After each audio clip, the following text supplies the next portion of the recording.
Mungkin kita tahu mobil yang satu ini dari sebuah film Cars. Mobil ini dikisahkan sebagai mobil mantan pembalap di masa lalu. Ia mengalami crash cukup keras. Dan setelah crash, dikisahkan mobil itu tidak membalap kembali. Dan mobil tersebut langsung menjabat sebagai seri di kota Radiator Springs. Dan ia ini adalah Hudson Hornet. Mungkin kita berpikir kalau mobil ini hanyalah mobil fiksi saja karena ini adalah film animasi. Namun nyatanya, Hudson Hornet adalah mobil asli yang benar-benar ada pada eranya.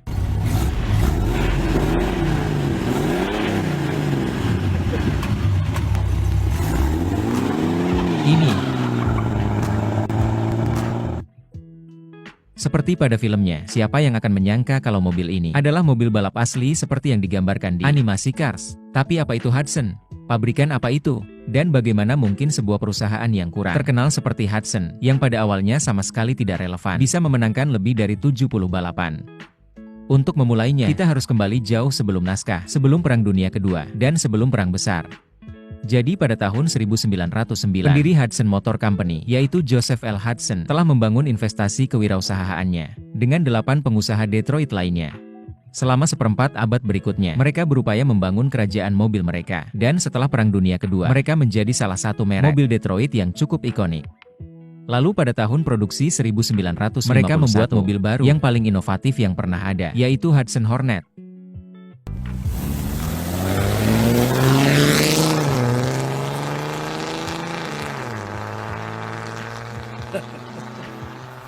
Oh my god!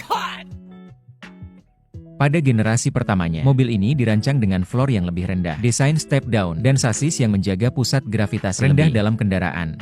Desain ini menempatkan bagian belakang mobil sangat rendah, sehingga pusat gravitasinya menjadi terendah di antara semua mobil produksi yang dirilis saat itu. Sumber tenaga Hornet juga berada di garis depan rekayasa perusahaan. Alih-alih menggunakan rakitan V8 yang besar, mobil ini dilengkapi dengan sumber tenaga mesin 6 silinder inline yang diberi nama H145. Pada akhir tahun 1951, perusahaan ini juga menyediakan varian Twin AG yang merupakan tambahan karburator kembar 1 barel. Dengan kombinasi ini, memungkinkan mobil ini memiliki tenaga sebesar 145 horsepower untuk performa. Dan pada musim 1951, Hudson Hornet memulai debutnya dalam balap mobil stop.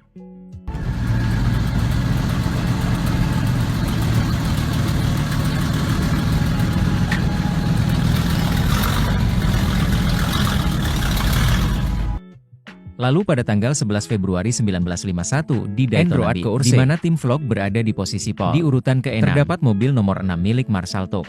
Dia mengendarai kendaraan miliknya sendiri dengan label sponsor di pintu sebagai The Files Hudson Hornet. Dan kemudian mobil ini memenangkan balapan ini. Lalu pada balapan berikutnya, Hudson finish di posisi ketiga karena Plymouth Blip Petty dan pemenangnya, Curtis Turner dalam mobil NAS Motor Co. memenangkan balapan tersebut. Dan dalam pencapaian yang aneh untuk balapan Hudson ini, Motor Company memiliki mobil tertua di lapangan, di mana Buddy Holmes mengendarai mobil nomor 97 yang merupakan model Hudson tahun 1946. Meskipun bukan varian Hornet, mobil ini masih finish di posisi ke-13.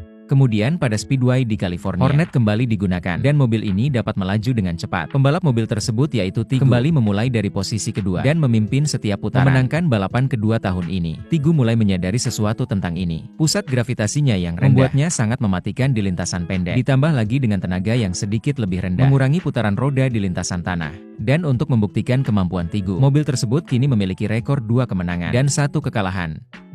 Lalu ketika masuk balapan ke-6 di tahun 1951, sekali lagi balapan kembali dimenangkan oleh Tigu. Kali ini di lintasan tanah sepanjang 1 mile di Arizona.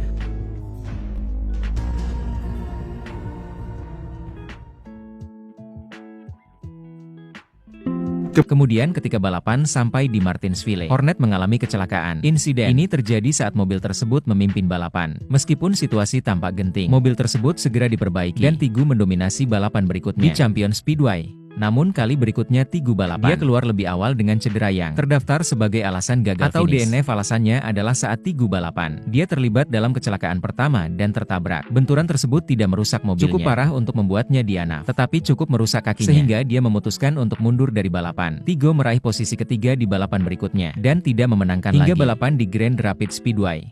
Hudson Hornet memasuki rentetan kekalahan. Saat balapan Southern 500 mendekat, Hub Thomas yang juga mengendarai mobil miliknya sendiri menjalankan mobil Fabulous Hudson Hornet lainnya. Dan ini adalah pertama kalinya dua mobil Fabulous Hudson Hornet ikut serta dalam sebuah acara. Dan Thomas kemudian memenangkan balapan Southern 500 kedua setelah 6,5 jam balapan. Selain itu, Thomas menjalankan mobil tersebut di balapan juga berikutnya. Tetapi sayangnya mengalami kecelakaan. Kemudian setelah rentetan kesialan tersebut, Igu dan Thomas kembali untuk balapan berikutnya di Longhorn. Namun sayangnya Harp kembali menang. Tapi untungnya dia berhasil memenangkan balapan berikutnya gagal finish di Wilson Speedway. Dengan perjuangan yang ada, mobil tersebut mengakhiri tahun itu dengan catatan 10 kemenangan dari 24 balapan yang diikuti. Dan ini adalah sebuah pencapaian yang cukup mengesankan. Tapi ini baru permulaan bagi mobil yang akan segera mendapatkan upgrade. He's known this famous speed course ever since he was a boy, and he's wise to every trick the sand can play. That's not so with the rest, though. See what I mean? That fella's lucky to get his mount under control again.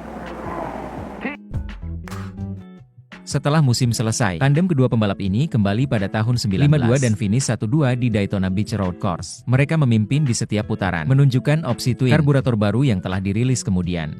Selain itu, mereka juga kembali finish 1-2 di Jacksonville, dan Thomas menang di Wilkesboro. Sementara itu, Buck Booker memenangkan balapan dengan mobil Hudson Hornet yang dimiliki oleh Buck Plus di Charlotte's Hudson Cup. Namun kemenangan Buck bukanlah kali pertama Hornet menang tanpa branding Fabulous, karena di Ceratemans memenangkan balapan sebelumnya dengan Hornet. Tim Vlog juga memenangkan balapan pembuka tahun itu dengan Hudson Hornet. Dan setelah itu, mobil ini memenangkan 5 balapan berturut-turut, dengan Redmans meraih 3 kemenangan berturut-turut dalam periode itu, dan Helps memenangkan 2 lainnya. Dengan segera, tim Vlog dan Herbst Thomas mulai mendominasi seri tersebut, sementara pembalap lain beralih ke Hudson Hornet. Seiring meningkatnya popularitas mobil rekor kemenangannya di seri ini melonjak menjadi 39 dan hanya 30 kekalahan dalam 2 tahun. Mobil ini mengantarkan Herpe meraih gelar juara 1951 dan tim Vlog meraih gelar juara pembalap tahun 1952. Kemudian pada tahun 1953 mobil ini masih sangat luar biasa dengan meraih 22 kemenangan lagi dan gelar juara kedua untuk Harp Thomas. Kemudian pada tahun 1954 merek mobil gelar pembalap pertama pada Leigh Petty, tetapi masih memenangkan kejuaraan pabrikan yang lainnya. Ketiga berturut-turut. Dan sejak penghargaan tersebut mulai ada pada tahun 1952, Hudson adalah satu-satunya yang telah mengklaimnya hingga saat itu. Namun, perubahan sudah ada di depan mata bagi pembuat mobil. Dan perubahan tersebut tidak mengarah ke arah yang baik bagi Hudson. Pada tahun 1955, Hudson Hornet memasuki generasi keduanya dan menghadapi kemunduran yang terbesar, yang berkaitan dengan apa yang terjadi pada perusahaan itu mobil sendiri. Hudson dalam sejarahnya tidak pernah menjadi perusahaan besar, dan dalam beberapa hal, gelombang kesuksesan mereka adalah suatu kebetulan. Mereka tidak pernah merencanakan untuk merancang salah satu balap mobil stok terbaik di lintasan pendek dan lintasan tanah. Mereka hanya mencoba bertahan di pasar yang didominasi oleh Ford dan Chevy. Oleh karena itu, pada tanggal 1 Mei 1954, Hudson bergabung dengan Chalvinator untuk membentuk American Motor Corporation atau AMC. Sebagai gantinya, Hornet seperti yang disebutkan sebelumnya memasuki generasi keduanya. Dan untuk pertama kalinya, Hudson Hornet menawarkan opsi mesin V8 dan desain step yang membantu mobil ini di lintasan pendek terhambat. Akibatnya, Hudson hanya memenangkan satu pada balapan tahun 1955 di Palm Beach Speedway. Namun Thomas tetap membalap dengan model tahun sebelumnya, dan itu menandai terakhir kalinya Hornet berada di jalur kemenangan. Terakhir kali Hornets bahkan balapan series ini adalah pada tahun 1956 di Lord Speedway oleh Benny DeRussy. Dan sayangnya lagi, mobil produksiannya juga tidak bertahan lama karena pada akhirnya Hudson terakhir kali produksi pada tanggal 25 Juni 1957. Dan AMC sebagai perusahaan tidak bertahan karena sebagian besar keberadaannya hanya menjadi pelengkap bagi 3 produsen besar, Detroit dan American Motor Corporation. Akhirnya ditutup pada tahun 1988.